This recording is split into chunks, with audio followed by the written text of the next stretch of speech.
빌립보서 4장 4절부터 7절까지를 살펴보겠습니다. 4절부터 7절까지는 사도 바울이 네 가지를 권면하고 있습니다. 첫 번째가 기뻐하라는 것입니다. 4절을 보시면 주 안에서 항상 기뻐하라. 내가 다시 말하노니 기뻐하라 라고 말씀하고 있습니다. 여기서 기뻐하라 라는 것은 어떤 의미를 가지고 있을까요? 또 항상 기뻐한다는 것은 어떤 의미일까요? 여기서 기뻐한다는 것은 이 감정이 아닌 태도를 말하는 것입니다. 우리의 감정이라는 것은 결코 하나의 감정을 지속할 수가 없습니다. 그것은 사람이 아닙니다.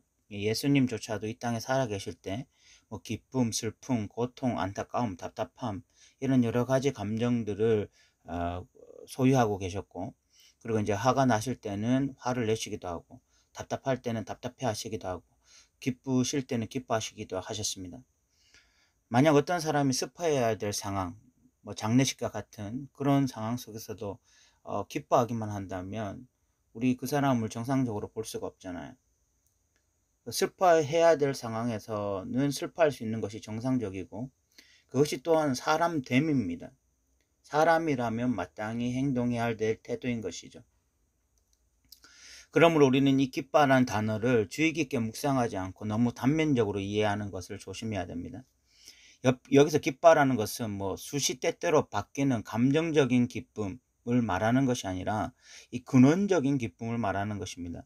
이 근원적인 기쁨은 구원으로 인한 기쁨, 하나님의 은혜와 사랑 때문에 오는 기쁨, 하나님의 백성으로서 가지는 기쁨입니다. 우리의 인생사에서 우리의 감정은 여러 가지 복합적인 반응들이 나타날 수밖에 없죠. 기쁠 때도 있고 슬플 때도 있고 화가 날 때도 있고 뭐 낙심할 때도 있고 답답할 때도 있고, 그런 여러 가지 어떤 복합적인 감정들이 우리에게서 나타나지만, 그런 어떤 상황으로 인한 감정들이 우리의 근원적인 기쁨을 빼앗을 수는 없는 것입니다. 그런 의미에서 항상 기뻐하라는 것을 말할 수 있는 것이죠.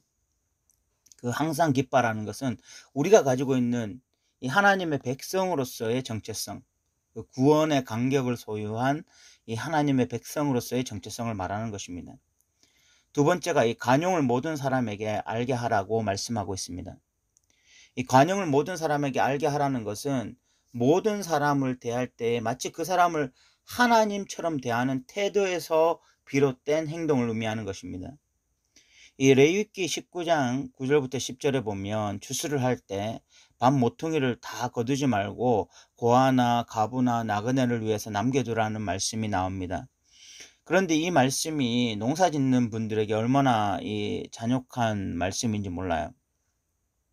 저는 농사꾼의 아들로 태어나서요, 한 해 농사를 짓는 것이 얼마나 힘들고 고단한 일인지 너무나 잘 알았습니다. 저희 아버지는 그만큼 농사가 힘들기 때문에 늘 쌀 한 톨도 아껴야 된다고 말씀하셨습니다. 식사 중에 밥 한 톨이라도 흘리면 그날은 불효령이 떨어지는 그런 날이었습니다. 그렇게 힘들게 지은 그 농사 중 모퉁이를 남긴다는 것은 이 농사꾼들에게서 굉장히 힘든 일이거든요. 그런데 레위기의 사람들에게도 마찬가지였을 것입니다. 그 당시 그 농사를 짓던 사람들에게도 포도 한 송이가 너무 귀하잖아요. 그런데 밥 모퉁이를 남긴다는 건 굉장히 어려운 일이죠. 그런데 왜 하나님은 이런 요구를 하셨을까요? 하나님의 백성들은요, 밥 모퉁이까지 추수한 그 수확으로 사는 자들이 아니라 하나님의 은혜와 능력으로 사는 자들이다. 이 신앙 고백이 그 밥 모퉁이를 남김에서 나오는 것입니다.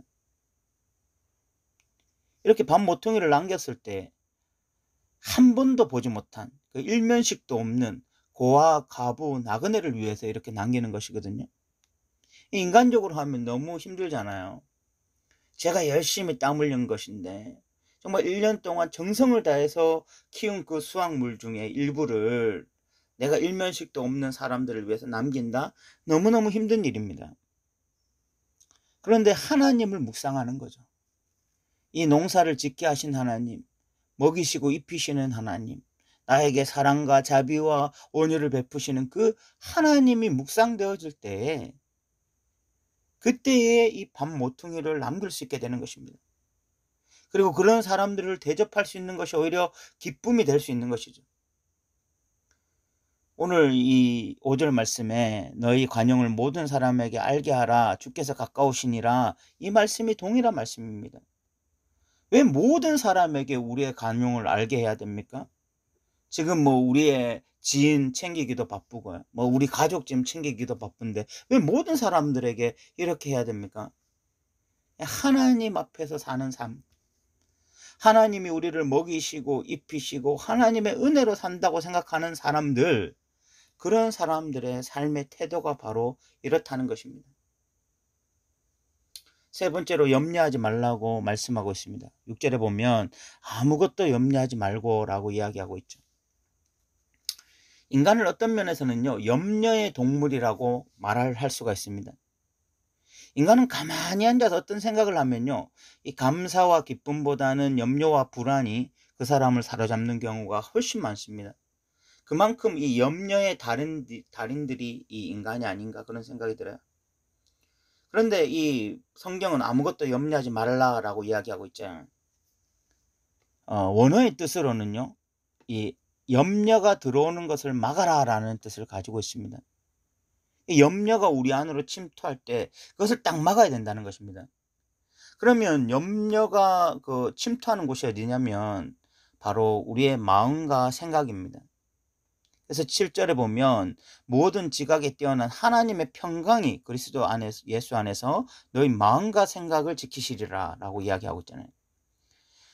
결국 그 염려가 발생되는 지점이 마음과 생각인데, 근데 여기서 마음이라고 하는 것은요, 우리의 감정을 의미하고 생각이라고 하는 것은 이성을 의미합니다. 우리의 감정은요, 자주 염려에 빠집니다. 뭐 내가 어떤 일이 닥치지 않아도, 어떤 상황에 빠지지 않아도 그냥 감정적으로 나도 모르게 염려에 사로잡히는 경우가 너무 많아요. 또 하나가 우리가 이성적으로 지금 내 상황을 이렇게 돌아봤을 때 결국 염려할 수밖에 없는 상황이다라고 판단되어지는 경우도 많습니다. 아무리 봐도 이 정상적인 사람이라면 이 상황은 지금 염려할 수밖에 없다, 이런 상황이 될 수 있어요. 그래서 뭐 감정적으로 막 널뛰기를 하면서 염려할 수도 있고, 아니면 이성적으로 제대로 판단을 해서도 염려할 수도 있습니다. 그런데 사도 바울은 그런 염려에 사로잡히지 말라라고 이야기하고 있어요. 그럼 그것이 어떻게 가능하냐?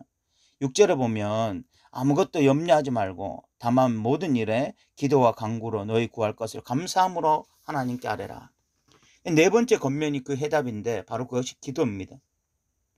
여기서 이 기도와 간구라고 했는데, 이 기도라는 말에는 예배의 의미가 포함되어 있고, 간구라고 하는 것에는요, 하나님 앞에 간청하는 그런 의미가 강하죠. 이 기도의 아주 중요한 두 가지 요소입니다. 하나가 무엇이냐면 하나님 앞에 예배하고 하나님과 교제하는 이런 기도의 모습, 또 하나는 어떤 나의 문제를 주님 앞에 아뢰는, 이 간구하는, 이 두 가지를 우리가 해야 된다라고 이야기하고 있는 것입니다. 이렇게 우리가 기도의 깊은 세계, 그 기도의 깊은 세계에서 하나님과 교제하고 또 하나님과 나누고 하나님의 만져주심을 경험하고 그 가운데서 또 나의 문제를 아뢰고 이런 세계로 들어갔을 때, 그때의 우리의 유익이 뭐냐면, 여기에 지금 보시면 그 유익은 기도 응답이 아니라요, 하나님의 평강이 우리의 마음과 생각을 지키게 되는 것이죠. 우리가 염려에 빠지지 않고 살아갈 수 있게 되는 것이 가장 중요하다라고 이야기하고 있는 것입니다. 기도 응답을 많이 받은 사람들이 여전히 어떤 이 염려의 문제를 해결하지 못함으로 인해서 결국은 어떤 신앙생활에 있어서 계속해서 문제가 발생하고, 그런 염려가 찾아올 때마다 너무 불안한 나머지 결국 지금까지 어떤 경건 훈련을 통해서 신앙이 성숙하고 했던 것들을 한순간에 무너뜨리는 경우가 너무 많아요. 그러니까 기도 응답보다도 더 중요한 것이 내 마음이 지켜지는 게 중요하잖아요. 그런 측면에서 보자면 지금 오늘 이 빌립보서 말씀 너무 중요하죠. 우리가 염려하지 않고 기도와 간구를 했을 때 그 염려를 해결하는 기도 응답이 우리에게 약속으로 주어진 것이 아니라 하나님의 평강으로 우리의 마음과 생각이 지켜질 것이다. 염려를 막을 수가 있다. 우리의 어떤 이 신앙생활에 있어서 아주 중요한 걸림돌이 염려해서 낙심하고 절망하면서 또 하나님 바라보지 못하고 또 이리저리 방황하고 그렇게 하면서 시간을 소비하는 것인데, 그런데 우리가 기도를 제대로 하게 될 때, 기도의 깊은 세계로 들어갔을 때에 이 하나님의 이 평강이 우리의 마음과 생각을 지키시게 하는 이 은혜를 맛보게 될 것이다 라고 이야기하고 있는 것입니다. 이 얼마 전에 일가족이 극단적인 선택을 하는 것을 뉴스로 봤거든요. 그 가족이 생활고로 고통하고 있었고, 그래서 이 극단적인 선택을 한 것으로 추정된다라는 보도를 봤습니다. 저도 뉴스를 보면서 마음이 참 너무 아팠는데, 그런데 그 동영상 아래 사람들의 댓글을 보면서 가슴이 다 아팠습니다. 사람들의 댓글에 나도 역시 그런 고통 가운데 있다, 그런데 지금 참고 있다, 뭐 이런 댓글이 너무 많더라고요. 오늘날 현대인들이 표면적으로 뭐 멀쩡해 보여도 염려와 걱정에 이렇게 사로잡히고, 또 불안과 초조, 또 이런 물질적인 압박감, 이런 것들 때문에 정말 이 하루하루 견디며 살아가는 사람들이 너무 많은 것 같아요. 표면적으로는 뭐 다 괜찮아 보이는데 이 실질적으로 이런 지금 마음의 어떤 고통으로 인해서 정말 살 소망이 끊어진 사람들이 너무 많은 것 같습니다. 그리스도인들도 이럴 수 있을 것 같아요. 하나님을 믿고 또 예수님을 믿고 신앙생활을 하지만 교회에 와서는 전혀 문제가 없는 것처럼 보이지만 실생활로 들어가면 지금 뭐 죽을 맛인 그런 사람들도 많을 수 있다고 생각합니다. 오늘 말씀을 통해서 정말 다시 기도의 깊은 세계로 갔으면 좋겠고, 그 기도의 세계를 통해서 우리의 마음과 생각이 지켜지는 어떤 이런 은혜들을 경험했으면 좋겠습니다. 오늘 성경은 항상 기뻐하라, 너의 간용을 알게 하라, 염려하지 마라, 기도하라, 이런 4가지 권면을 하고 있습니다. 우리에게 구원의 이 기쁨이 늘 사라지지 않았으면 좋겠고, 우리가 이 밤 모퉁이 정신을 가지고 정말 남을게 간용을 베풀며 살아갔으면 좋겠고요. 그리고 또 이 염려보다는 기도하는 삶을 통해서 결국 우리의 생각과 마음이 지켜져서 끝까지 신앙으로 다름질하는 그런 믿음의 사람이 되었으면 좋겠습니다. 오늘도 들어주셔서 감사합니다.